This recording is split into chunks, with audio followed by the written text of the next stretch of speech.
What is up, everybody? Keith, aka Gator Guy 231, here for a quick recap of Week 4. Busy schedule for me tomorrow, professionally wise, so just wanted to drop this out. It's about 5:30 on Sunday as I'm recording this, so just going to review what I played in cash, the why, and then just a quick look ahead at Week 4 or Week 5. So let's jump into. I'm going to start with FanDuel because my FanDuel lineup came together a lot nicer than DraftKings, and both are in the cash, DraftKings and FanDuel. I don't know if DraftKings is going to hold on. It'll be really close at the end. But just look at FanDuel real fast. Had Watson, Elliott, Kamara, DK Metcalf, and Mike Davis as my core plays. Dallas just fit. I just thought that with that game being a shootout, maybe Dallas could get like a pick six or something. But like we're going to get into the preview. But effing any time that we just see Dallas on a slate, like I mentioned this in the preview last week, but just a full out stacks. Like you just got to run it like 3 or 4 different ways. Shoot, if not 30 or 40, everybody's going to get there. I filled in with DJ Moore, who we were really high on at FSI, and I think a lot of other places. Just kind of a buy low spot. He kind of dudded. Will Fuller, we were very high on as well. Honestly, we probably got too high on the Texans by the time that lock happened and pushed us off some other good plays. Let's talk about that more on DK, but Will Fuller had a big game, almost had a really big game if he would have caught that other touchdown. Then Dalton Schultz, I guess ended up being my contrarian play at 6.2% at 4,900. A lot of people flocked to TJ Hawkinson. For me, it was my 2v2 was actually Schultz. Will Fuller and Schultz versus Jefferson and TJ Hawkinson. Jefferson, it probably would even out. It would have done well regardless because Jefferson had a big game. But, I thought Dalton Schultz was a good way to get even more exposure to Cleveland versus Dallas. The one regret I have here that I did stare at for a while was not doing Odell over DJ Moore. Similar price. What it boiled down to is I had DJ Moore all over DraftKings. I'm like, if he's good enough for DraftKings, there's no reason I shouldn't bring it over here on FanDuel. Obviously, that's a regret, but going to hit cash. It's going to probably be a min cash and GPPs. So we'll move on. Nice to finally get a win on FanDuel. DraftKings is I'm worried that I'm going to drop out. So it's good that I'm taping this when I get this nice little winning but end up here. But as you can see on the lineup, Watson, Kamara, Elliott, DJ Moore, unfortunately Brandon Cooks and Mike Davis were my core. Actually, I think I dropped Cooks out. I can't recall.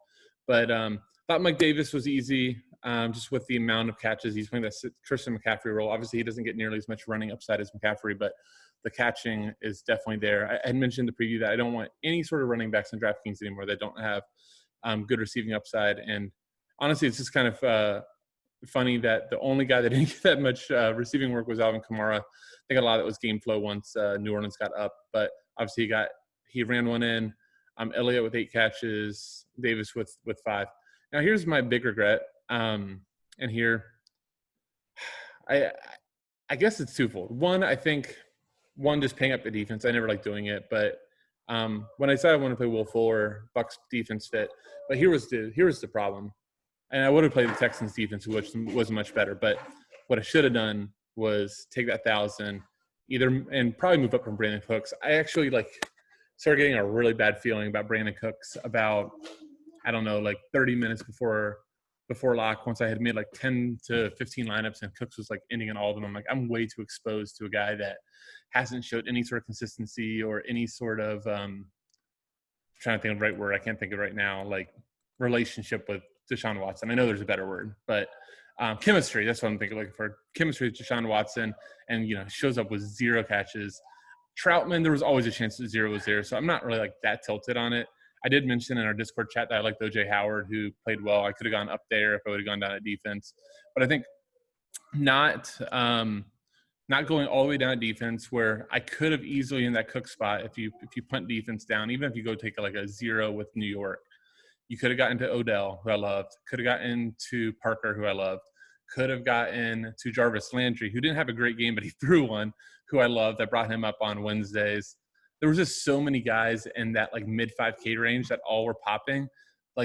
To settle for Brandon Cooks when you're paying up at defense, I think that was just a huge mistake. And honestly, I deserve to drop out of cash, but so close to just being a smash week. You throw Odell in there, you throw Devontae Parker, those are the 2 offhand that I was really high on. I have a message to our core group think it was like at 12:15. I go, I don't have enough Odell, and I started putting him in a lot of my GPPs, but didn't bring him in cash. So that's a big regret. So that's my lineups. Hope you guys kind of enjoy the thought process. If you do want to just ask any questions, obviously if you're in our FSI group, chat with me on Discord. Whether you want to actually message me privately, I always answer all of those that I can.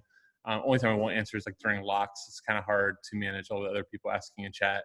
Or on Twitter at GatorGuy231 if you just want to evaluate process or just are interested. I always love to chat. I do want to do a quick look ahead to week 5.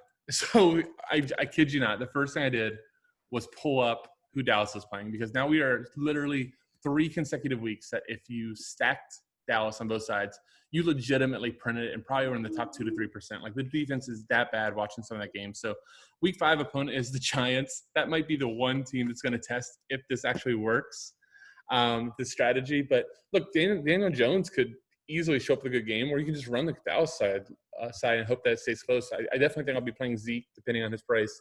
Amari Cooper is just running away with the target share. CeeDee Lamb was back to looking good. Gallup does look lost when CeeDee Lamb is playing well. And then Schultz, we know the Giants have struggled doing tight end. So if he's priced low, I think that makes a lot of sense. Easily run it back right away. Like when I saw playing Dallas, Slayton to me just pops up as somebody that could be a huge, huge problem.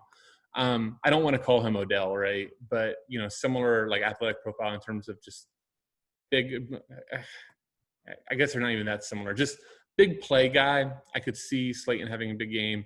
Tate maybe underneath, Evan Ingram even. So there are some Giants pieces you can run it back with. The other game that immediately just jumped out to me was Carolina-Atlanta. Obviously, a lot will depend on what we see from Atlanta tonight versus Green Bay. But, just thinking of Ridley or Julio versus a really just poor Carolina defense makes a lot of sense. You can run with Matt Ryan. Then you can run it back like Mike Davis. You want to talk about like a nut spot. I think anything under 7K, he might be a lock. Just gross to say for Mike Davis, right? I'm assuming Christian McCaffrey's not back. I'll have to check that. My bad for not knowing that better, how long he's going to be out for. But Mike Davis, like literally with the Atlanta system, what he could end with like 10, 11 catches, especially if the game flow hits right, might be a phenomenal spot to run back to DJ Moore. Can't imagine he's going to get a price tick up after the dud this week. So those were just 2 games that immediately popped out. I'm looking at the schedule. Cincinnati and Baltimore is probably going to be a fade. Jacksonville versus Houston. I think I'm done with Houston, but maybe not Will Fuller. Obviously he looked great today, but I'm done with Brandon Cooks. That is for sure. Vegas versus KC. This was the spot we saw KC win some GPPs last year. But it does look like Vegas, will try to slow the pace. So let's see what that game looks like Monday night and what the pricing is. Zona at the Jets, probably not. Philly at Pittsburgh, probably a fade. Buffalo and Tennessee, maybe that's a sneaky GPP game just with how fast both teams are playing. Yeah, and there you go. And my kid is telling me that I am done now. So thank you guys for watching. Please, bottom right, hit subscribe. Really appreciate the support. Have a great week 4. Hope you guys are finishing good, and good luck in week 5. See you all Wednesday night for the top plays with TK and Keats. Have a great day, guys.